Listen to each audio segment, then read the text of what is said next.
O ar nos arquivos subterrâneos da universidade na Baviera era pesado, saturado com o cheiro de papel antigo e o frio das pedras centenárias.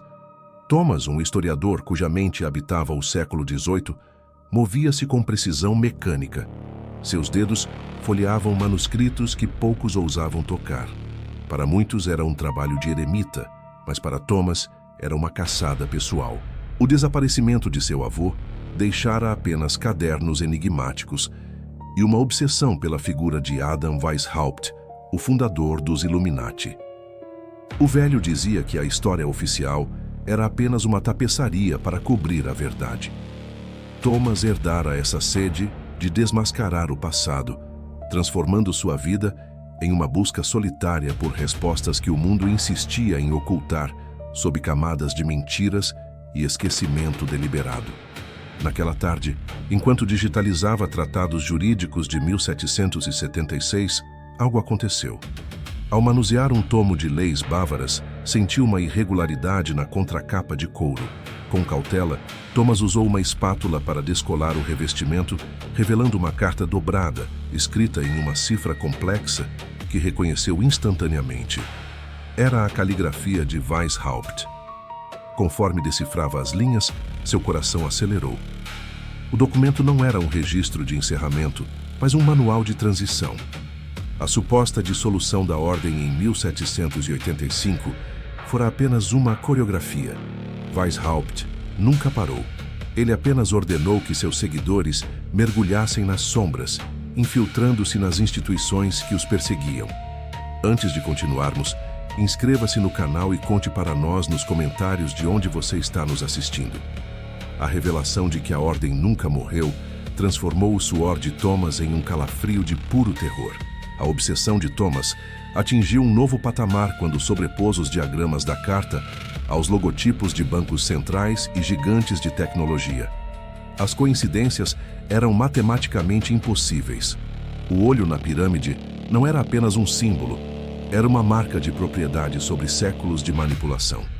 Thomas sentiu que puxava um fio que desvendaria a realidade. No entanto, o abismo olhou de volta. Ao retornar à mesa, encontrou um bilhete com uma mensagem datilografada. A curiosidade é um pecado que a ordem não perdoa. O aviso era claro e assustadoramente próximo. Ele percebeu que não estava apenas estudando a história. Era observado por ela em tempo real. Cada câmera no corredor agora parecia um olho atento da organização que ele tentava expor. A ameaça tornou-se visceral quando Thomas pensou em sua filha, Clara. Ela lutava contra uma condição rara, e o tratamento era financiado pela Fundação Etelgard, que concedera a Thomas sua bolsa e cobria as despesas médicas.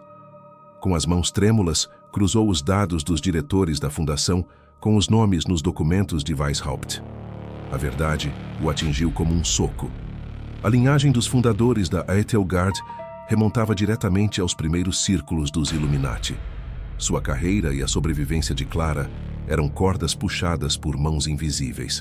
Ele não era um pesquisador. Era um peão mantido em um tabuleiro de ouro para nunca se rebelar. A gratidão pela fundação transformou-se em uma dívida de sangue sufocante e inescapável. Thomas percebeu que cada passo de sua vida fora orquestrado para mantê-lo sob controle, garantindo que sua inteligência servisse aos propósitos deles. A saúde de Clara era a coleira perfeita. Ao final do dia, exausto nos arquivos, encontrou um envelope de papel creme sobre seu teclado. Não havia selo, apenas o relevo de um olho dentro de um triângulo. Dentro, um convite para um jantar exclusivo em um endereço secreto. No verso, escrito à mão: Clara está dormindo bem hoje. Esperamos que você também consiga descansar após nossa conversa. O convite era uma convocação. Thomas olhou para a carta de 1776 e depois para o convite moderno, sentindo o peso de segredos esmagando sua vontade. Enquanto o olho que tudo vê parecia queimar o papel em suas mãos, selando um destino do qual ele não poderia mais fugir. Compreendendo que a teia era muito mais vasta e antiga do que qualquer conspiração que ele jamais ousara imaginar em seus piores e mais sombrios pesadelos de historiador. O convite levou Thomas a uma mansão isolada nos arredores de Munique, onde a opulência não se manifestava em ouro bruto, mas em uma sofisticação silenciosa e absoluta. Ao atravessar os portões de ferro forjado, ele esperava encontrar um cenário de filme, repleto de tochas e rituais obscuros em câmaras subterrâneas. Mas a realidade que o recebeu no salão principal foi muito mais aterradora por sua normalidade. Homens e mulheres de aparência impecável conversavam calmamente, sob o brilho de lustres de cristal que custariam fortunas. Eram rostos que Thomas via diariamente nas capas das revistas de economia e nos noticiários internacionais. Ministros de Estado, presidentes de bancos multinacionais, artistas aclamados e magnatas da tecnologia que ditavam o ritmo do progresso global. Eles seguravam taças de vinho caro e riam de piadas internas, agindo com uma naturalidade que tornava o segredo deles ainda mais denso e perigoso. O poder real, Thomas percebeu com um calafrio, não precisava de máscaras de couro ou rituais de sangue quando era o dono das regras do baile. Foi nesse ambiente de elegância predatória que Julian se aproximou. O bilionário possuía um magnetismo que parecia ancorar o ambiente ao seu redor, movendo-se com a confiança de quem conhece os segredos de cada átomo naquela sala. Ele não falou com a arrogância de um conquistador, mas com a paciência pedagógica de um mentor. Julian guiou Thomas por uma galeria privada, onde as paredes eram adornadas com tapeçarias que narravam a história oculta da humanidade. Ele explicou a filosofia fundamental da ordem com uma clareza desarmante. A humanidade, se deixada à própria sorte, era uma força autodestrutiva e caótica. A ordem não existia para escravizar por prazer, mas para gerir o imprevisível, servindo como o sistema imunológico de uma civilização que não sabia o que era bom para si mesma. Para Julian, o controle absoluto era o ato supremo de misericórdia para evitar que a espécie se aniquilasse. Thomas sentia o peso daquela retórica. Era uma justificativa sedutora para o autoritarismo, pintada com as cores da benevolência e do progresso. O conflito de valores dentro de Thomas tornou-se um abismo quando Julian parou diante de uma janela que dava para um jardim impecável e falou sobre Clara. Ele conhecia cada detalhe clínico da condição dela, as doses exatas de cada medicamento e a angústia constante que consumia Thomas todas as noites. A oferta foi direta e cruel em sua generosidade. A ordem possuía acesso a biotecnologias experimentais e tratamentos de ponta, que poderiam curar Clara em semanas, garantindo a ela uma vida longa e saudável, longe das agulhas e hospitais. Em troca, Thomas deveria aceitar seu lugar na estrutura, usando seu gênio histórico para validar a narrativa deles e colaborando na conclusão da grande obra. O historiador sentiu o ar sumir dos pulmões. Era a barganha definitiva, a alma do mundo livre pela vida da própria filha. A tensão entre sua ética profissional e o amor paternal o esmagava como uma prensa hidráulica. Para demonstrar a magnitude do que ele agora fazia parte, Julian o conduziu ao Panóptico, uma sala de monitoramento global que desafiava qualquer noção de privacidade moderna. Telas gigantescas projetavam fluxos de dados de satélites em tempo real, transações financeiras executadas em nanosegundos e algoritmos que previam insurreições populares, antes mesmo de os manifestantes pensarem em sair de casa. Thomas viu, horrorizado, como crises econômicas eram plantadas como sementes para forçar mudanças políticas e como revoluções culturais eram cuidadosamente regadas para moldar a opinião pública conforme a necessidade da elite. O mundo era um laboratório de escala planetária e Julian estava mostrando a ele quem movia as peças no tabuleiro. No centro daquela sala de controle, a traição final aguardava. Seu melhor amigo e colega de arquivo na universidade, o homem com quem ele dividira cafés e teorias por anos, estava lá, vestindo o uniforme técnico da ordem. Ele nunca fora um amigo. Fora um monitor designado para vigiar cada descoberta de Thomas e garantir que ele seguisse o caminho planejado pela ordem desde o desaparecimento de seu avô. O sentimento de isolamento foi avassalador. Cercado por traidores e líderes globais, Thomas recebeu de Julian os manuscritos originais de 1776 e um isqueiro de prata maciça. Era o rito de passagem. Ele deveria queimar a única prova física remanescente que conectava a fundação de Adam Weishaupt aos líderes atuais, eliminando o rastro histórico. Enquanto segurava o papel amarelado, Julian revelou que a grande obra estava prestes a entrar em sua fase final. Um evento planejado que iria resetar o sistema financeiro global, destruindo as economias tradicionais para consolidar o controle sob uma nova estrutura digital absoluta. No entanto, no momento em que Thomas aproximou a chama do documento, seus olhos de historiador captaram algo que sua mente obsessiva nunca havia processado antes.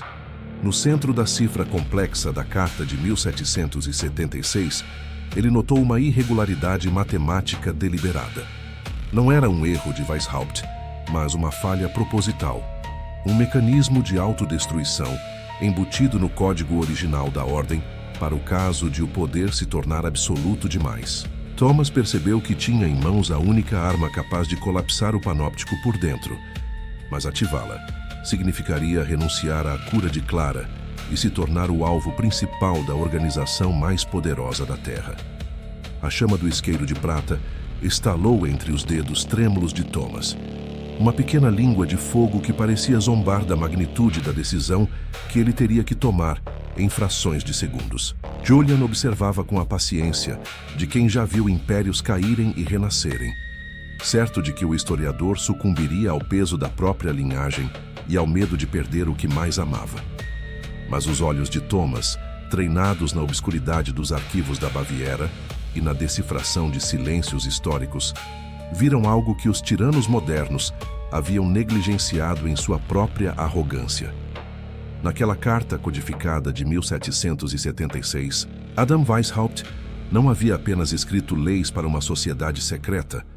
Ele havia deixado um mecanismo de autodestruição, uma falha lógica no coração da estrutura da Ordem, para o caso de o poder se tornar absoluto demais. Em vez de incendiar o manuscrito como Julian exigira, Thomas usou o conhecimento contido na cifra para acessar o terminal central do panóptico. Com movimentos rápidos e precisos, ele inseriu a sequência numérica que servia como a chave mestra original. Uma porta dos fundos que permanecera aberta por séculos nas sombras da infraestrutura digital global. Julian avançou, a calma finalmente dando lugar a uma urgência gélida, mas o sistema já estava em colapso.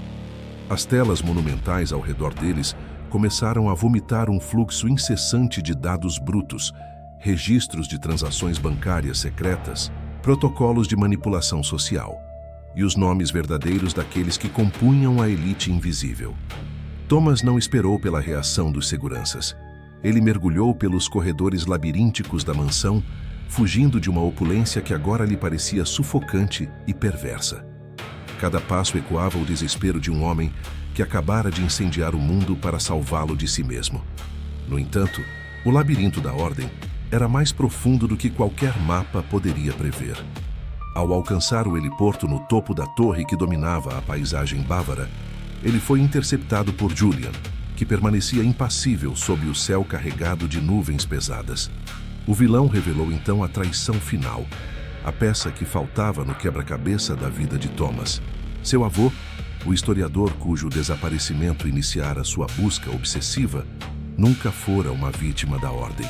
Ele fora um dos 13, o Conselho Supremo que governava a organização. E Thomas era o sucessor legítimo de uma herança de sangue que remontava aos fundadores. A Ordem não era um inimigo externo, era sua própria família, sua própria biologia. Julian ofereceu-lhe o controle total e a cura definitiva para Clara, em troca de interromper o vazamento. O dilema era insuportável: salvar a filha que ele amava ou condenar o mundo a uma transparência dolorosa e caótica. Thomas olhou para o monitor que mostrava a vida de Clara se esvaindo e, com um grito silencioso de agonia, pressionou o comando final em seu dispositivo. O vazamento tornou-se imparável e o financiamento para o hospital de sua filha foi cortado no mesmo instante, selando seu destino como o homem mais odiado pela elite global. o mundo entrou em convulsão. O sistema financeiro oscilou violentamente, bolsas de valores entraram em colapso, e segredos que deveriam permanecer enterrados por milênios tornaram-se o combustível de uma revolta popular sem precedentes. Thomas, agora o homem mais caçado da face da Terra, tornou-se um fantasma, um errante digital vivendo nas margens de uma civilização que ele mesmo ajudara a desestabilizar. Ele aprendeu a se mover como uma sombra entre as cidades europeias, trocando de identidade como quem troca de roupa, sempre um passo à frente dos algoritmos que o buscavam. Clara, por uma ironia do destino, ou talvez por um último ato de misericórdia de uma facção dissidente composta por antigos membros arrependidos, foi resgatada e levada para um local seguro. Ela recebeu o tratamento necessário anonimamente, sobrevivendo para ver um mundo novo, embora seu pai nunca mais pudesse tocá-la ou dizer seu nome sem colocá-la em perigo mortal. Thomas a observava de longe em parques ensolarados, escondido sob a aba de um chapéu, sentindo o peso de um amor que se tornara um exílio permanente. No entanto, a reflexão final de Thomas era amarga. Apesar de toda a verdade exposta e da queda de muitos poderosos, ele percebeu que as pessoas continuavam a seguir os mesmos padrões de comportamento, buscando novos mestres e novas pirâmides de poder para se apoiarem. A humanidade parecia ter uma sede intrínseca por controle e uma resistência trágica à liberdade absoluta. No último momento, Thomas olhou para seu reflexo em uma vitrine chuvosa. Sua íris brilhou com uma tonalidade metálica e fria, a marca inconfundível daqueles que enxergam através do véu.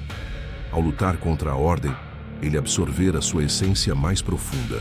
Thomas não havia apenas destruído o legado de Weishaupt. Ele havia se tornado a evolução final do que os Illuminati sempre desejaram criar. Um mestre que compreende que a verdadeira prisão não são as paredes, mas a própria natureza humana. Você já havia ouvido falar nessa história? Seu conhecimento é muito importante para nós. Deixe sua opinião nos comentários. Inscreva-se e ative o sininho para não perder nenhuma história absurda.